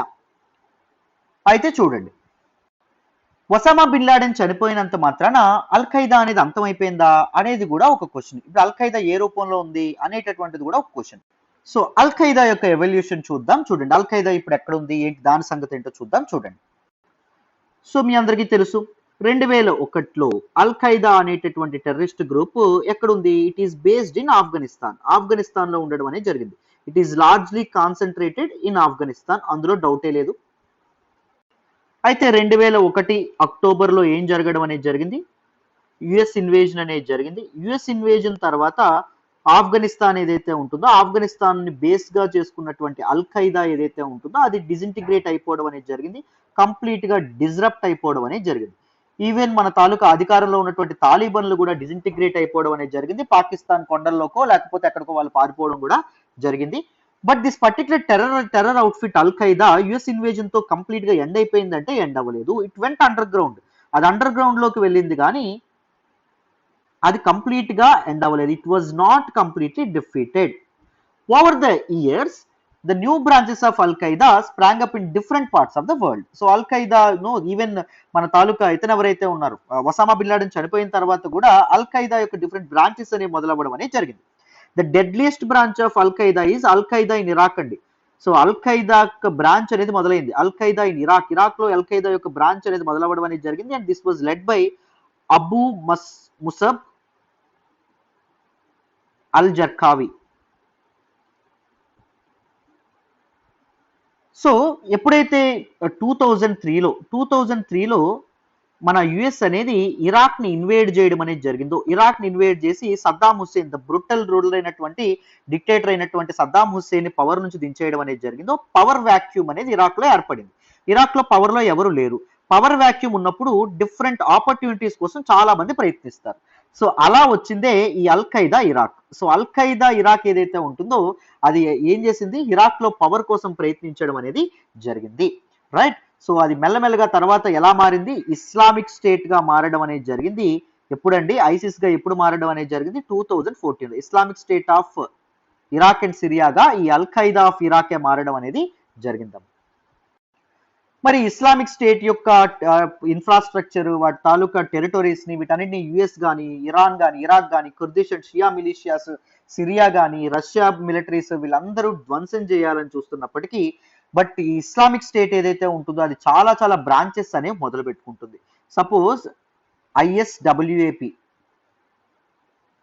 Islamic State of West Africa Province ఏదైతే ఉంటుందో అది, Islamic State of Khorasan Province గురించి కూడా మనం మాట్లాడుకోవడం అనేది జరిగింది. ఐసిస్కే లేదా ఐఎస్కేపీ అంటారని చెప్పి మనం వీడియో చేశాను. ఐఎస్కేపీ ఎల్టీఎక్స్ క్లాసెస్ అని కొట్టండి యూట్యూబ్ లో, మీకు దాని గురించి డీటెయిల్డ్ గా ఇన్డెప్త్ ఒక వీడియో చేశాను, అది మీకు ఇది రావడం అనేది జరుగుతుంది. సో ఐఎస్కేపీ రీసెంట్ గా కాబూల్ ఎయిర్పోర్ట్ మీద అటాక్ చేయడం అనేది జరిగింది. దానిలో సుమారు 200 మంది ప్రాణాలు కోల్పోవడం అనేది జరిగింది. దానిలో 13 మంది అమెరికా వాళ్ళే ఉండడం అనేది జరిగింది. సో దిస్ పర్టికులర్ ఐసిస్ ఏదైతే ఉంటుందో ఇది చాలా చాలా బ్రాంచెస్ అనేవి తెరవడం అనేది జరుగుతుంది. రైట్. సో 2001 వరకు అల్ ఖైదా ఏదైతే ఉంటుందో దాని తాలూకా బేస్ కేవలం ఎక్కడికి పరిమితం అండి, ఆఫ్ఘనిస్తాన్కి పరిమితం. కానీ ఈ 20 ఏళ్ళలో యుఎస్ చేసినటువంటి పని వల్ల ఏం జరిగింది, వెస్ట్ ఈ తాలూకా టెర్రరిజం అనేది ఆఫ్రికాకి, దాంతోపాటు అదర్ ఇంపార్టెంట్ ఏరియాస్ కి పాకడం అనేది జరిగింది. గ్లోబల్ టెర్రరిజం మీద మేము అటాక్ చేస్తున్నామని చెప్పి గట్టిగా మాట్లాడుతూ United States of America Afghanistan invade చేసిందే. సో ఇప్పుడు గ్లోబల్ టెర్రరిజం మీద ఫస్ట్ స్టెప్ వేస్తున్నాము అని చెప్పి అందే. సో మరి ఆ తాలూకా నిజంగా అది ఫుల్ఫిల్ అయిందా ఒకప్పుడు టెర్రరిజం అనేది కేవలం ఆఫ్ఘనిస్తాన్ అండ్ పరిసర ప్రాంతాలకి స్టిక్ అవ్వడం అనేది జరిగేది. కానీ ఇప్పుడు టెర్రరిజం అనేది ప్రపంచవ్యాప్తంగా ఇదవ్వడం అనేది జరిగింది because of the disintegration of al Qaeda. చెప్పండి మరి, 20 ఏళ్ళు టైం వెచ్చించి $2 ట్రిలియన్ మనీ వెచ్చించి తన సోల్డియర్స్ ని 2300 మందిని కోల్పోయినటువంటి అమెరికా ఈ 20 ఏళ్లలో ఏం సాధించినట్టు? టెర్రరిజం ని తగ్గించగలిగిందా లేదా టెర్రరిజం ని సిగ్నిఫికెంట్ గా పెంచగలిగిందా? సో నిజంగా అమెరికా అనేది ఆఫ్ఘనిస్తాన్ లో ఈ వార్ ఎండ్ చేయడం కరెక్టా? మీరు నాకు కామెంట్ బాక్స్ లో తెలియజేయండి. If you ever feel you are useless, నా జీవితం ఎందుకు పనికిరానటువంటి జీవితం ఎందుకు అనిపిస్తే ఇది ఒక్కటి గుర్తు తెచ్చుకోండి. అమెరికా 20 ఏళ్ళు ఆఫ్ఘనిస్తాన్ గడ్డ మీద పోరాడి $2 ట్రిలియన్ అనేది ఖర్చు పెట్టి 2300 మంది తన సోల్జర్స్ ప్రాణాలు కోల్పోయి ఏమీ సాధించాల. This is the useless war that this world can have ever seen అండి. అర్థమైందా? సో మరి ఎప్పుడు మనం ఇలాంటి యూజ్లెస్ వార్ చూడలేము. మీ ఒపీనియన్ ఏంటి దీని మీద నా కామెంట్ బాక్స్ లో తెలియజేయండి, చూద్దాం. రైట్? సో మరి నెక్స్ట్ ఆర్టికల్ డిస్కస్ చేద్దాం, వినాలి. ఈ రోజు హిందూ అనాలిసిస్ లో మనం మాట్లాడుకునే నెక్స్ట్ ఆర్టికల్ చూడండి. GST collections dip in August but finance ministry sees growth. Very very important article regarding GS paper 3, economy related article అండి. టాక్సేషన్ లో మనం మాట్లాడుకుంటాం. ఈ ఆర్టికల్ ని నేను ద హిందూలోని ఢిల్లీ ఎడిషన్ లో పేజ్ నెంబర్ 1 నుంచి సెలెక్ట్ చేసుకోవడం అనేది జరిగిందని. జాగ్రత్తగా వినండి, క్లియర్ గా టకటక ఈ ఆర్టికల్ గురించి మాట్లాడదాం, మీకు ఈజీగా అర్థమైపోతుంది. సో ఈ ఆర్టికల్ మీకు అర్థం కావాలంటే మీకు కొంత బ్యాక్గ్రౌండ్ అనేది అర్థం కావాలి. మనం ప్రతి ఆర్టికల్ బ్యాక్గ్రౌండ్ నుంచి మాట్లాడతాం కాబట్టి ఈ ఆర్టికల్ గురించి కూడా మనం బ్యాక్గ్రౌండ్ నుంచి మాట్లాడతాం, మీకు ఈజీగా అర్థమైపోతుంది. జాగ్రత్తగా వినండి. First things first, taxes. Taxes అంటే పన్నులు. ట్యాక్సెస్ అనేవి ఎవరు వసూలు చేస్తారంటే సెంట్రల్ గవర్నమెంట్ వసూలు చేస్తుంది, స్టేట్ గవర్నమెంట్స్ వసూలు చేస్తాయి, అండ్ దాంతోపాటు లోకల్ గవర్నమెంట్స్ కూడా వసూలు చేస్తాయి. పంచాయత్స్ కానీ లేకపోతే మున్సిపాలిటీస్ కూడా వసూలు చేయడం అనేది జరుగుతుంది. రైట్? సో చూడండి, మరి వీళ్ళు వసూలు చేసేటటువంటి వీళ్ళకి అధికారం ఎవరిచ్చారంటే మన కాన్స్టిట్యూషన్, మన రాజ్యాంగమే ఇవ్వడం అనేది జరిగింది. నెక్స్ట్, మరి ఎందుకు ట్యాక్సెస్ అనేది వసూలు చేస్తుంది? వై అంటే మీ అందరికీ తెలుసు, లా అండ్ ఆర్డర్ మెయింటైన్ చేయడానికి, దాంతోపాటు సోషల్ ఆర్గనైజేషన్ అనేది ఎన్ష్యూర్ చేయడానికి, వెల్ఫేర్ ఏదైతే ఉంటుందో వెల్ఫేర్ స్కీమ్స్ రన్ చేయడానికి, కమ్యూనిటీ ఇన్ఫ్రాస్ట్రక్చర్ ఏదైతే ఉంటుందో దాన్ని బిల్డ్ చేయడానికి, అంటే రోడ్లు వేయడానికి, లేకపోతే యూనో చెరువులు తవ్వించడానికి, డ్యాములు కన్స్ట్రక్ట్ చేయడానికి, వీటన్నింటికి వాడడం అనేది జరుగుతుంది. ఇక్కడ వరకు క్లియర్. అయితే taxes are of how many types? Predominantly taxes are of 2 types. పన్నులు అనేవి 2 రకాలు. ఏంటండి ఆ 2 రకాలు? మొదటిది ఏంటి అంటే డైరెక్ట్ ట్యాక్స్, రెండవది ఏంటి అంటే ఇండైరెక్ట్ ట్యాక్స్. ప్రత్యక్ష పన్ను, అండ్ రెండవది ఏంటి అంటే ఇండైరెక్ట్ ట్యాక్స్. డైరెక్ట్ ట్యాక్సెస్ అంటే ఏంటండి అంటే డైరెక్ట్ గా గవర్నమెంట్ వసూలు చేసేటటువంటి ట్యాక్స్. సపోజ్ ఇన్కమ్ ట్యాక్స్ అండి, మన ఇన్కమ్ మీద మనం కట్టేటటువంటి tax. Suppose house tax, like suppose land tax, ఇవన్నీ మనకి డైరెక్ట్ ట్యాక్సెస్ కింద రావడం అనేది జరుగుతుంది. మరి ఇండైరెక్ట్ ట్యాక్సెస్ కింద ఏంటంటే ఇండైరెక్ట్ గా గవర్నమెంట్ మన నుంచి వసూలు చేస్తుంది. దేని ద్వారా? మనం వాడేటటువంటి గూడ్స్ అండ్ సర్వీసెస్ ఏవైతే ఉంటాయో, మనం వాడేటటువంటి వస్తువులు మరియు సేవలు ఏవైతే ఉంటాయో వాటి మీద వేసేటటువంటి పన్ను. ఇండైరెక్ట్ గా, మనమే డైరెక్ట్ గా వేయదు. మనకు ఎవరైతే గూడ్స్ అండ్ సర్వీసెస్ ప్రొడ్యూస్ ఇస్తున్నారో, ఎవరైతే మ్యానుఫ్యాక్చరర్స్ ఎవరైతే ఉన్నారో వాళ్ళకి ఇస్తుంది. సో వాళ్ళు ఆ ట్యాక్స్ ని మన మీద వేస్తారన్నమాట. సో వాళ్ళ నుంచి వసూలు చేస్తుంది అన్నమాట. అర్థమైందా? సో ఇండైరెక్ట్ ట్యాక్సెస్ అనేవి ముందు మనకి 2017కు ముందు ఎన్ని ఉండేవంటే 15 పైగా ఉండేవి, 15కు పైగా ఉండేవి. అయితే 2017లో government of India came up with one of the very important tax reform, that is GST. 2017లో government goods and services tax ఏదైతే ఉంటుందో దాన్ని ఇది చేసింది. Goods and services tax is simply the amalgamation of all these 15 taxes. ఈ 15 taxes individual taxes అన్నిటిని కొట్టేసి single tax గా మార్చడం అనేది జరిగింది. That is what GST. So ఇక్కడ వరకు మీకు క్లారిటీ వచ్చిందని అనుకుంటున్నాను. అయితే what does GST indicates? GST, since GST is the tax collected on the usage of goods and services, it is simply the tax on consumption of individuals. వస్తువులు and సేవల యొక్క వినిమయం మీద మీకు జిఎస్టి అనేది వేస్తారు. కాబట్టి జిఎస్టి పెరగడాన్ని, జిఎస్టి తరగడాన్ని మనం ఎలా అర్థం చేసుకోవచ్చు? కన్జంప్షన్ పెరగడం, కన్జంప్షన్ తగ్గడం అని అర్థం చేసుకోవచ్చు. జిఎస్టి పెరిగింది, గవర్నమెంట్కి వచ్చేటటువంటి గూడ్స్ అండ్ సర్వీసెస్ ట్యాక్స్ పెరిగింది, ఎక్కువ వసూలైన, అంటే కన్జంప్షన్ అనేది ఎక్కువగా జరుగుతుంది ఎకానమీలో. జనాలు మార్కెట్కి వెళ్తున్నారు, కొనుక్కుంటున్నారు, జనాలు లావాదేవీల్లో ట్రాన్సాక్షన్స్ లో పార్టిసిపేట్ చేస్తున్నారు. సో జిఎస్టీ అనేది తగ్గింది అంటే మనం ఏం అర్థం చేసుకోవచ్చు, కన్జంప్షన్ అనేది తగ్గింది అని చెప్పి మనం అర్థం చేసుకోవచ్చు. These are the basic aspects that you need to remember regarding the background of GST. అయితే ఇప్పుడు న్యూస్ లోకి ఏమొచ్చిందో చూడండి. సో న్యూస్ లోకి ఏమొచ్చింది, this article is talking about GST collections in August లో వచ్చినటువంటి జిఎస్టీ కలెక్షన్స్ గురించి మాట్లాడారు. సో ఆగస్ట్ లో జిఎస్టీ కలెక్షన్స్ అనేవి ఎంత వచ్చినాయి అంట, ఎంత వసూలైనాయి అంటే గవర్నమెంట్ కి 1.12 lakh crore వసూలు అవ్వడం అనేది జరిగిందంట. నిజంగా 1.12 lakh crore అనేది చాలా ఎక్కువ జిఎస్టీ కలెక్షన్స్. కాకపోతే ప్రీవియస్ మంత్ మీరు చూడండి, జూలై ఏదైతే ఉంటుందో జూలై కంటే మాత్రం తక్కువ వసూలు అవ్వడం అనేది జరిగిందంట అని చెప్తున్నారు. జూలైలో ఎంత వసూలైంది, 1.16 lakh crores అనే వసూలైంది అని చెప్పి చెప్తున్నారు. సో ఫినాన్స్ మినిస్ట్రీ ఏదైతే ఉంటుందో, ఫినాన్స్ మినిస్ట్రీ మన ఆర్థిక శాఖ ఏం చెప్తుంది అంటే, దీస్ జిఎస్టీ కలెక్షన్స్ లో చాలా ఇంప్రూవ్మెంట్ అనేది రావడం అనేది జరిగింది, కలెక్షన్స్ అనేవి సిగ్నిఫికెంట్ గా పెరగడం అనేది జరిగింది. ఎందుకు అంటే ఎకనామిక్ యాక్టివిటీ అనేది పెరుగుతుంది, సో ఎకానమీ అనేది పరిగెడుతుంది అని చెప్పి మన గవర్నమెంట్ ఏదైతే ఉంటుందో గవర్నమెంట్ అంటుంది. సో డిమాండ్ ఏదైతే ఉంటుందో అది రివైవ్ అవుతుంది, డిమాండ్ రివైవ్ అవుతుంది కాబట్టి కంపెనీస్ తమ తాలూకా మార్కెట్ రేంజ్ ని ఎక్స్పాండ్ చేయగలుగుతున్నాయి అని చెప్పి చెప్పడం అనేది జరిగింది. అర్థమైందా? సో దిస్ ఎకనామిక్ యాక్టివిటీ పెరిగితే ఏమవుతుంది, ఎకనామిక్ రికవరీ ఏదైతే ఉంటుందో అది కూడా ఫాస్ట్ గా ఉండడం అనేది జరుగుతుంది. కోవిడ్-19 వల్ల ఎకానమీ పడిపోయిందా, పడిపోయినటువంటి ఎకానమీ త్వరగా రికవర్ అవ్వడం అనేది జరుగుతుంది అని చెప్పి మనం అర్థం చేసుకోవచ్చు. Economic recovery is very fast అని చెప్పి మనం అర్థం చేసుకోవచ్చు అని చెప్పి ఫినాన్స్ మినిస్ట్రీ అంటుంది. కానీ ఎకనమిస్టులు, ఎమినెంట్ ఎకనమిస్టులు ఏం చెప్తున్నారు అంటే, సో జూలైలో చూస్తే పెరిగింది 1.16 వచ్చింది, ఆగస్టులో చూస్తే 1.12 మాత్రమే రావడం అనేది జరిగింది. So the recovery is uneven and weak rebound అనేది మనం చూస్తున్నాము. అన్ఈవెన్, మనకి ఏం జరుగుతుంది, ఎప్పుడు ఏం జరుగుతుందో తెలియట్లేదు అని చెప్పి చెప్పడం అనేది జరిగింది. అర్థమైందా? అయితే లాస్ట్ ఇయర్ తో కంపేర్ చేసుకుంటే చూడండి, సో లాస్ట్ ఇయర్ తో కంపేర్ చేసుకుంటే చూడండి, ఆగస్ట్ 2020తో పోలిస్తే ఆగస్ట్ 2021లో ఏకంగా ఎంత పెరిగిందంట, జిఎస్టీ కలెక్షన్స్ 30% అనేది పెరగడం అనేది జరిగిందంట. ఎందుకు, because of the low base effect. Base effect అనేది కారణం. బేస్ ఎఫెక్ట్ అంటే ఏంటి చూడండి సింపుల్ గా. సో మనకిప్పుడు నాకు ఇప్పుడు 100కి 10 మార్కులు వచ్చాయి, నేను ఇప్పుడు సో వేరే వ్యక్తి, వేరే స్టూడెంట్ కి 2 మార్కులే వచ్చాయి అనుకోండి, 2 మార్కుల కంటే 10 మార్కులు మనకి ఎక్కువగా కనిపించడం అనేది జరుగుతుంది. సో 10 మార్కులు ఎక్కువ అన్నట్టు ఉంటుంది, కానీ అది ఎక్కువ నిజంగా కానీ కాదు కదా. సో బేస్ ఎఫెక్ట్ అనేది మనం కంపేర్ ఎవరితో చేస్తున్నామో వాళ్ళ మార్కుల బట్టి మనకు వచ్చిన మార్కులు ఎక్కువ తక్కువ అని తెలుస్తుంది. అర్థమైందా? సో ఆగస్ట్ 2020లో మీకు లాస్ట్ ఇయర్ ఏం జరుగుతుంది, మనకి ఫుల్ లాక్డౌన్లు ఉన్నాయి. సో కరోనా అనేది స్వైర విహారం చేసేటప్పుడు అందరూ భయాందోళనలో ఉండడం అనేది జరిగింది. ఎవరు రోడ్డు మీద నుంచి ఇళ్ళ నుంచి రోడ్డు మీదకి ఎప్పుడు వచ్చేవాళ్ళు కాదు.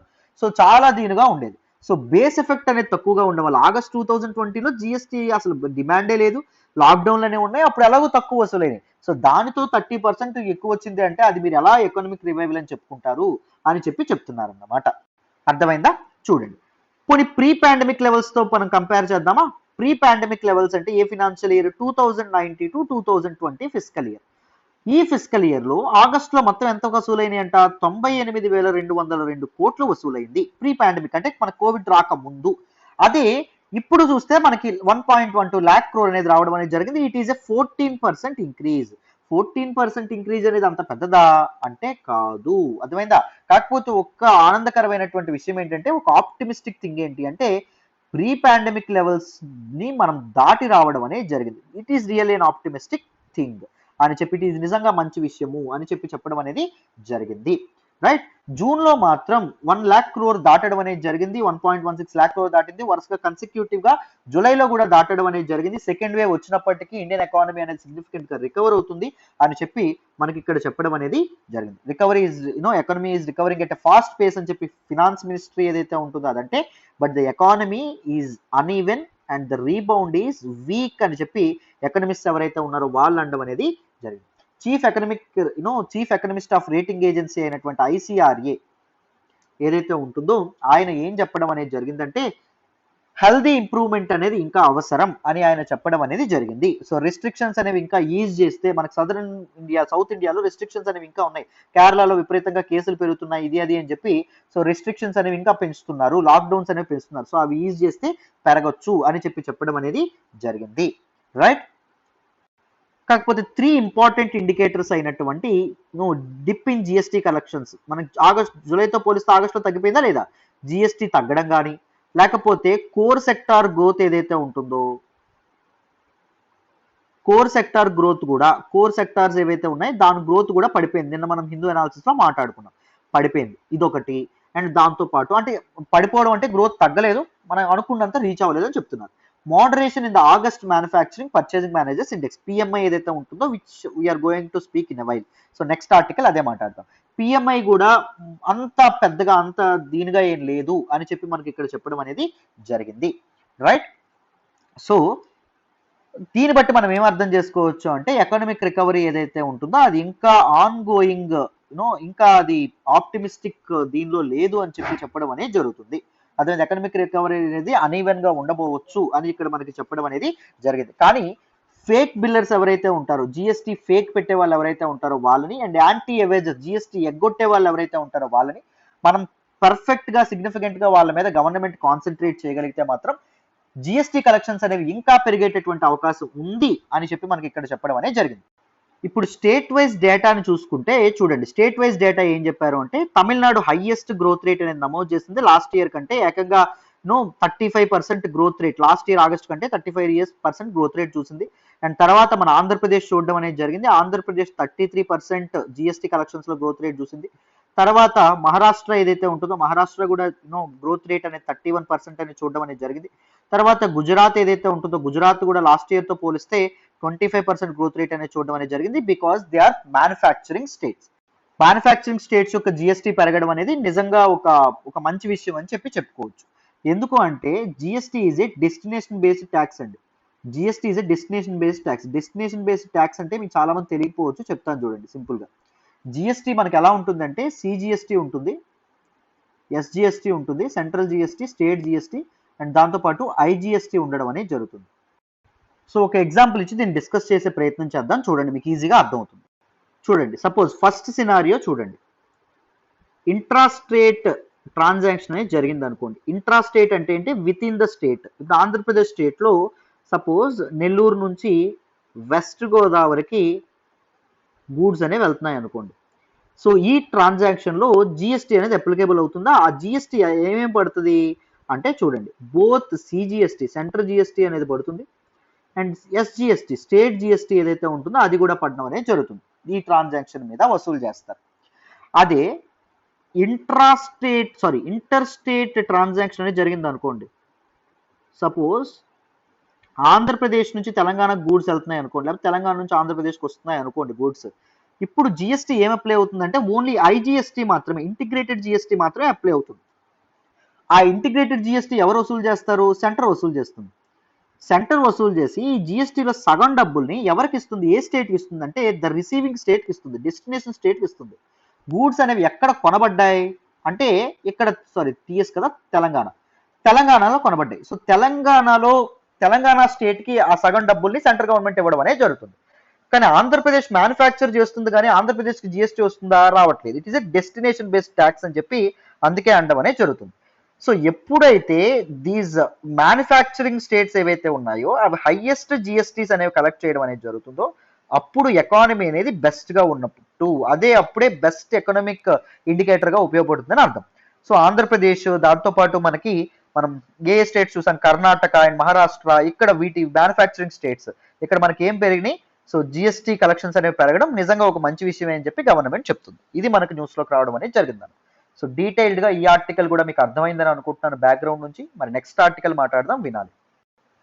ఈ రోజు హిందూ అనాలిసిస్ లో మనం మాట్లాడుకునే నెక్స్ట్ ఆర్టికల్ చూడండి, August manufacturing PMI purchasing managers index shows recovery losing stream.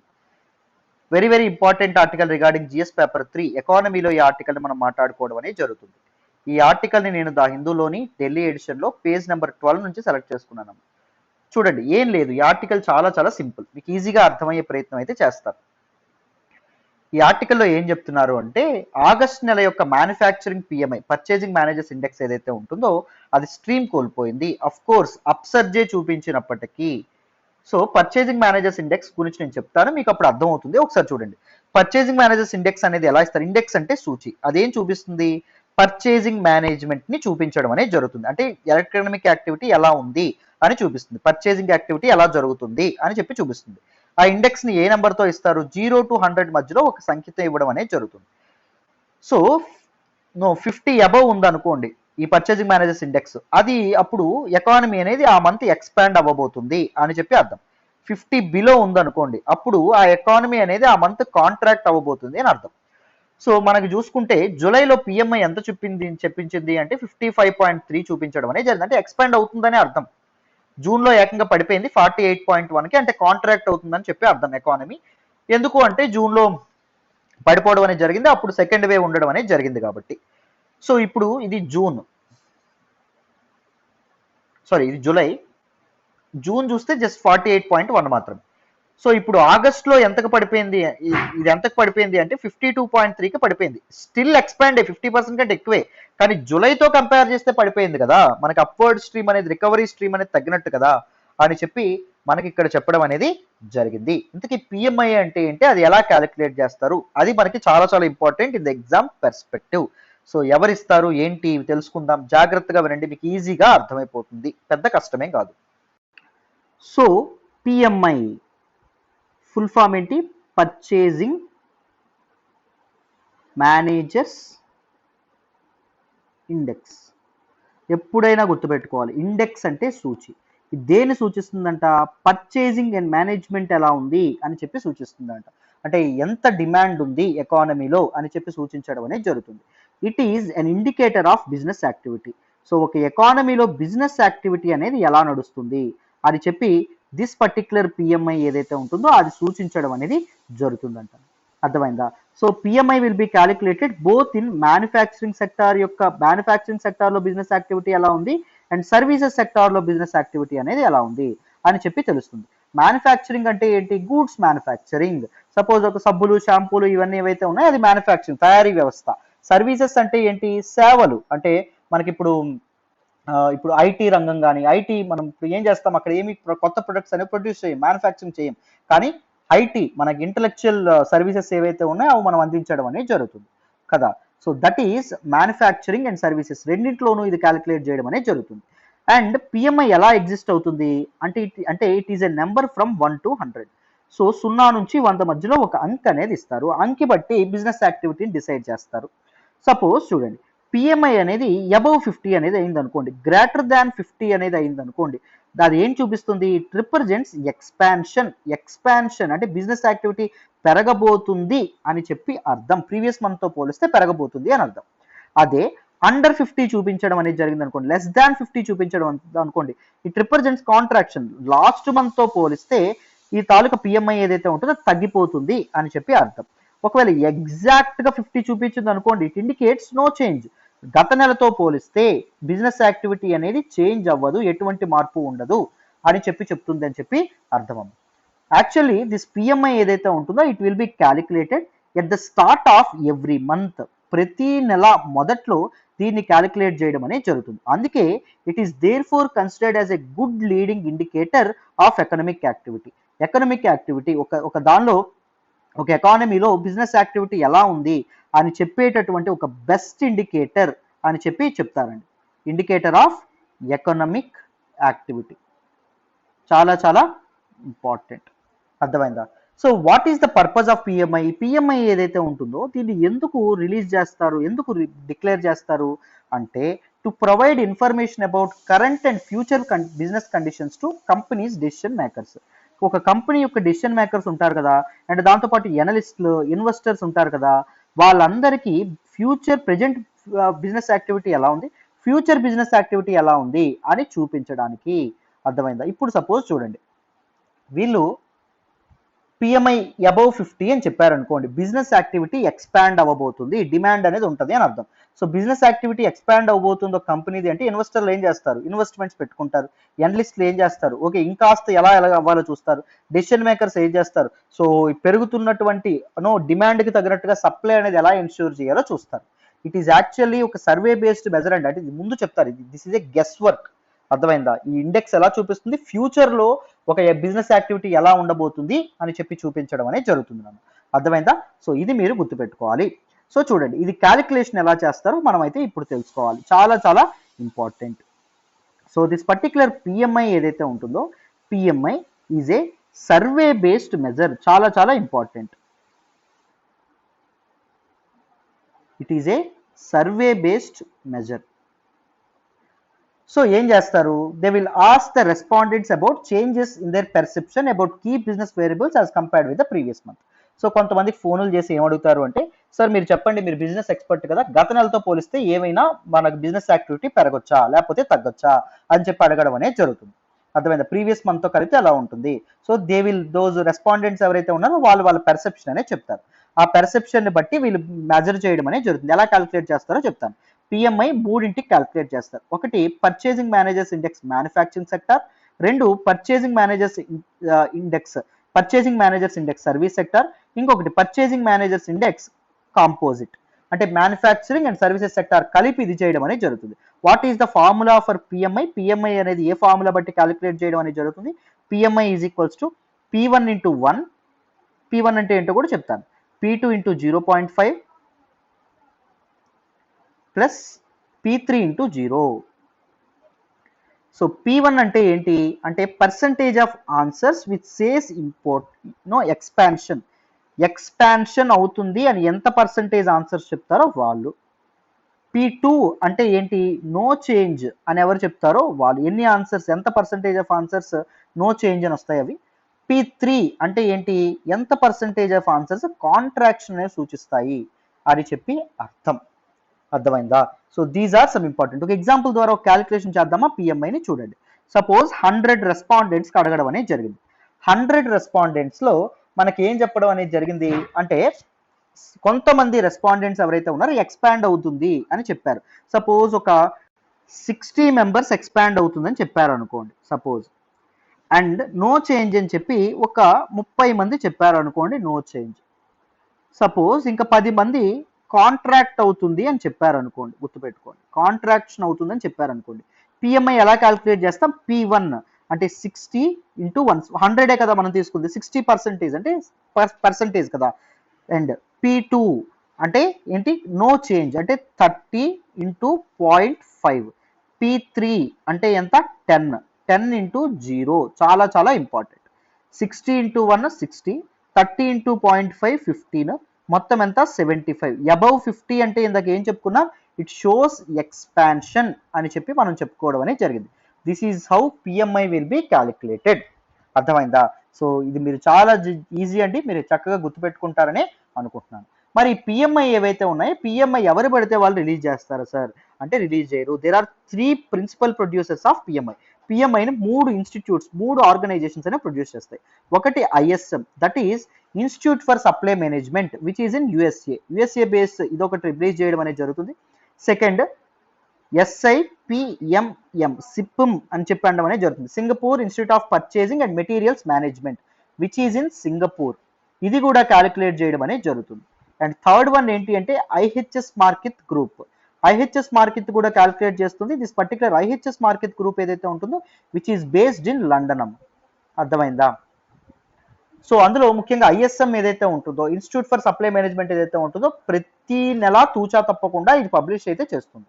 So ఇవి మనకి బిజినెస్ యాక్టివిటీ బట్టి ఏవైనా సిగ్నిఫికెంట్ చేంజెస్ ఉంటేనే వీళ్ళు క్యాలిక్యులేట్ చేసి చెప్తారు. అర్థమైందా? This is all about PMI. It is a indicator of business activity. అంతవరకు మీరు జాగ్రత్తగా గుర్తుపెట్టుకోవాలి. సో అందరికీ దిస్ హిందూ అనాలిసిస్ అనేది అర్థమైందని అనుకుంటున్నాను. This is all about today's the Hindu analysis అండి. ఎవ్రీడే ఫుల్ హిందూ అనాలిసిస్ చేస్తాను, చాలా త్వరగా అప్లోడ్ చేసే ప్రయత్నం అయితే చేస్తాను. ఓకేనా?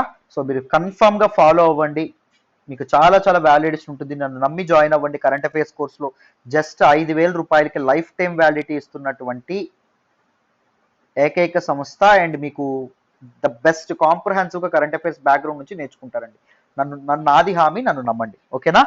రైట్. సో మళ్ళీ రేపటి హిందూ అనాలిసిస్లో కలుద్దాం నాన్న. బాయ్ అమ్మ.